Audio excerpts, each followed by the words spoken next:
अस्सलाम वालेकुम। क्या आपने कभी सोचा है कि अगर एक दिन हमें ज़मीन छोड़नी पड़े तो हम कहाँ जाएंगे? क्या वाकई ही इंसान किसी और सियारे पर रह सकता है? ये सवाल सदियों से इंसानियत के जहन में है, और जब भी ये सवाल उठता है सबसे पहला नाम आता है मरीख। ये वो सुर्ख सियारा जो सदियों से हमें अपनी तरफ खींच रहा है।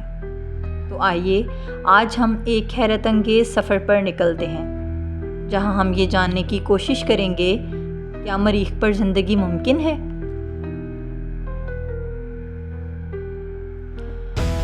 मरीख हमारा पड़ोसी सियारा, ज़मीन से चौथे नंबर पर और सूरज से फासले के एतबार से भी निस्बतन करीब, लेकिन करीब होने के बावजूद कितना अलग है। वहाँ का दिन ज़मीन जैसा है, तकरीबन 24 घंटे 39 मिनट, लेकिन वहाँ का साल 687 दिन का होता है। वहाँ का दर्जा हरारत -60 डिग्री के करीब रहता है, और वहाँ की हवा में ऑक्सीजन तकरीबन ना होने के बराबर है। लेकिन एक चीज़ है जो मरीख को ख़ास बनाती है, ये ज़मीन से सबसे ज़्यादा मशाहबत रखने वाला सियारा है।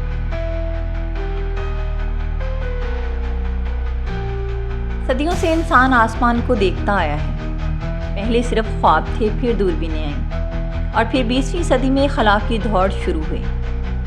1960 की दहाई में सोवियत यूनियन ने पहली बार मरीख पर मिशंस भेजे। फिर अमेरिका की नासा ने वाइकिंग मिशन भेजा, जिसने पहली बार मरीख की सतह की तस्वीरें लीं। इसके बाद अपॉर्चुनिटी, स्पिरिट और क्यूरियोसिटी जैसे रोवर्स ने ज़मीन पर घूमकर डाटा भेजा। 2021 में नासा का परसिवरेंस रोवर मरीख पर उतरा, और इसके साथ एक छोटा हेलीकॉप्टर इंजेन्युइटी भी था, जिसने मरीख पर पहली बार उड़ान भरी। ये सब मिशंस इस बात का सबूत हैं कि इंसान कदम ब कदम मरीख को समझ रहा है।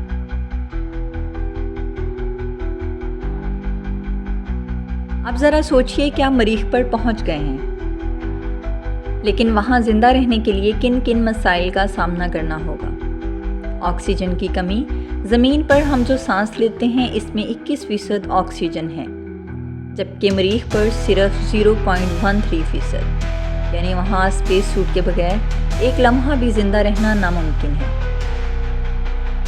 नासा ने मॉक्सी मशीन से तजर्बा किया है कि कार्बन डाइऑक्साइड को ऑक्सीजन में बदल सकती है। ये छोटा कदम है, मगर मुस्तकबिल में बड़े बड़े सिस्टम्स के ज़रिए इंसान मरीख पर ऑक्सीजन बना सकेंगे। रेडिएशंस, मरीख के पास ज़मीन जैसे मैग्नेटिक ढाल नहीं है, इसलिए सूरज की ख़तरनाक शुआएं बराह रास्त वहाँ पहुँचती हैं। ये इंसान के लिए कैंसर जैसे ख़तरात पैदा करती हैं। इसका हल ये है कि इंसान या तो ज़ेरे ज़मीन रहें या स्पेशल हिफाजती डोम्स बनाएं। सर्दी और तूफ़ान, मरीख पर सर्दी हड्डियों को जमा देने वाली है, औसतन -60 डिग्री। इसके अलावा वहाँ के धूल के तूफ़ान इतने बड़े होते हैं कि पूरे सियारे को ढांप लेते हैं। ये हफ्तों या महीनों तक चल सकते हैं और सोलर पैनल्स को नकारा बना देते हैं। खाने की कमी, मरीख पर ना दरख्त हैं ना सब्जियां। इंसान को अपना खाना खुद उगाना होगा। हाइड्रोपोनिक्स और एरोपोनिक्स जैसे सिस्टम से बगैर मिट्टी के पौधे उगाए जा सकते हैं। पानी, मरीख पर पानी माया शक्ल में नहीं, लेकिन बर्फ़ की शक्ल में मौजूद है। कुतबैन पर और ज़मीन के नीचे बर्फ़ की तहें हैं, जिन्हें पिघलाकर पानी हासिल किया जा सकता है। कम ग्रेविटी, मरीख की ग्रेविटी ज़मीन की सिर्फ 38% है। इससे इंसान की हड्डियां और मसल्स कमज़ोर हो सकते हैं। ये एक बड़ा तिब्बी मसला हो सकता है।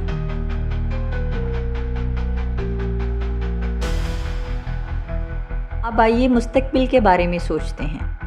क्या मरीख वाकई इंसान का दूसरा घर बन सकता है? मरीखी शहर, शुरू में लोग डॉम्स के अंदर रहेंगे। ये बड़े शीशे जैसे गुंबद होंगे, जिनमें मसनूई ऑक्सीजन और सब्ज़ा होगा। वक्त के साथ ये बस्तियां शहरों में बदल जाएंगी, जहाँ स्कूल्स हॉस्पिटल्स और मार्केट्स होंगी। टेराफॉर्मिंग का मतलब है मरीख को ज़मीन जैसा बनाना। एटमॉस्फेयर को मोटा किया जाएगा, बर्फ़ पिघलाकर समंदर बनाए जाएंगे, पौधे और बैक्टीरिया लगाकर ऑक्सीजन पैदा की जाएगी। ये सब साइंस फिक्शन लगता है, मगर मुस्तकबिल में मुमकिन हो सकता है। मरीख पर मौसम। मरीख पर सबसे ज़्यादा दर्जा हरारत तकरीबन 20 डिग्री सेंटीग्रेड तक जा सकता है, लेकिन रात को ये फ़ौरन -70 से -100 डिग्री तक गिर सकता है। इससे वाक़या होता है कि दिन और रात के फ़र्क के साथ ज़िंदा रहना बहुत मुश्किल होगा। मरीख की ज़मीन। मरीख की मिट्टी में परक्लोरेट्स नामी केमिकल है जो इंसान के लिए जहरीला है। इसका मतलब है कि पौधे उगाने से पहले मिट्टी को साफ़ या ट्रीट करना होगा। साइंसदान इस मसले को हल करने के लिए मुख्तलिफ बैक्टीरिया और फ़िल्टर सिस्टम्स पर तजर्बात कर रहे हैं।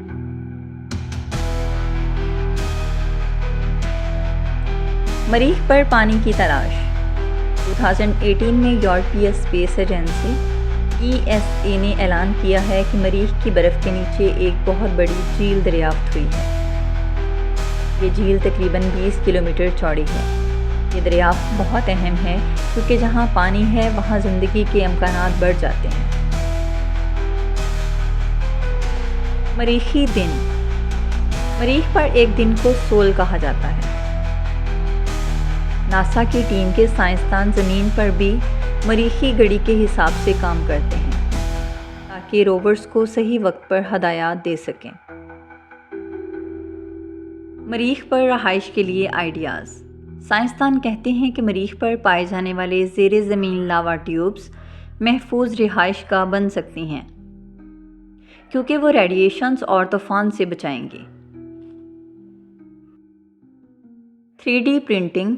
नासा और ESA ऐसे रोबोट्स और घरों के ब्रिक्स बना रहे हैं जो मरीखी मिट्टी से ही घरों को प्रिंट कर सकेंगे।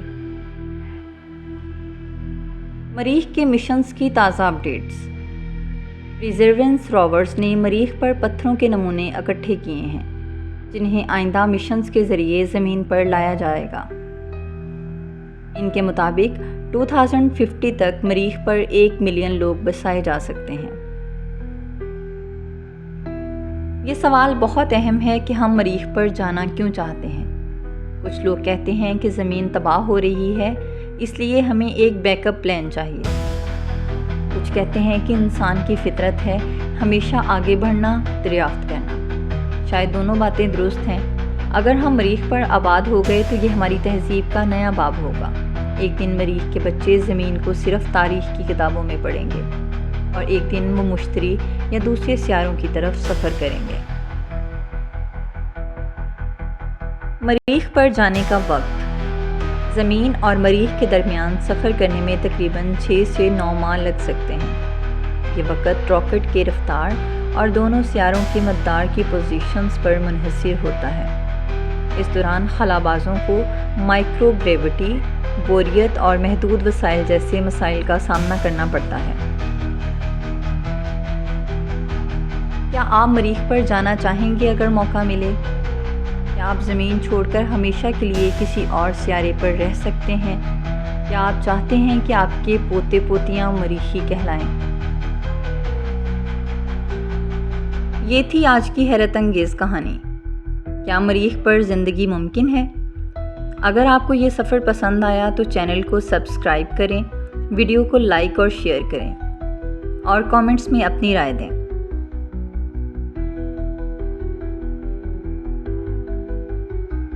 क्या पता अगली सदी में जब ये वीडियो कोई मरीखी बच्चा देखेगा तो वो मुस्कुराकर कहेगा, हाँ ये ख्वाब हकीकत बन चुका है।